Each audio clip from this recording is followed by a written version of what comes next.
What's up, guys? This is Mr. Eldridge, and in today's lesson, we're going to look at the Second Great Awakening. The Second Great Awakening was a Protestant religious revival during the early 19th century. The movement itself focused, like Romanticism, on the individual, specifically the relationship and connection with God and intuition. It was a clear break from the Enlightenment emphasis on rationality and logic, and focused more on emotional connections and spirituality. It was also defined by its millenarian characteristics, meaning these religious movements were often seen as a new wave movement in which society would be reborn, or Jesus would return for the second time in the New Testament of the Bible and traditional Christian beliefs. As such, new denominations or entire faiths were created, many of which received a cold reception from what we often call Protestant hardliners. Two of the more prominently spiritually driven New Age denominations were the Methodists and the Baptists. Both focused more on a reinvigoration of emotion and spiritual connection with God, and were generally accepted by contemporaries. Both, like most religious movements inspired by the Second Great Awakening, celebrated through music, through song, and sometimes even dance. Methodists in particular did well on the frontier, expanding into the American West in very high numbers. Baptists remained largely on the East Coast, focusing more on adult life as a Christian and rebirth through the process of repeated adult baptism.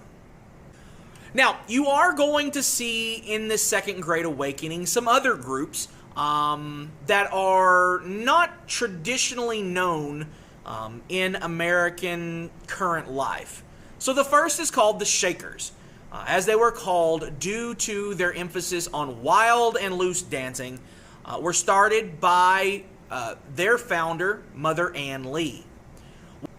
While the Shaker movement itself would see a large initial following, they were labeled as radicals due to their views on sexual relationships.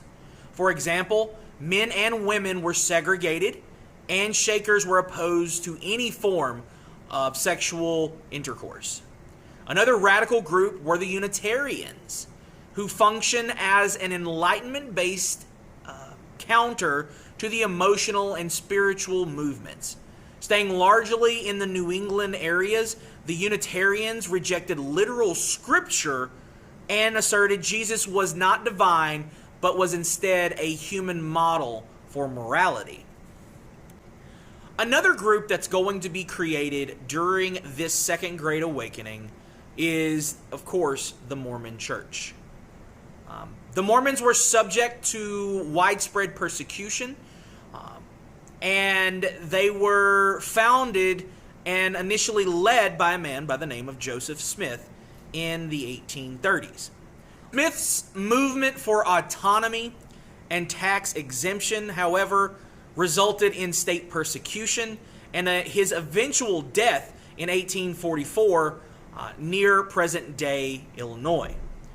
Not wanting to meet the same fate as Joseph Smith, Brigham Young led the remaining Mormons to the contemporary state of Utah to escape persecution, where they, along with other inhabitants, were later added as an American state.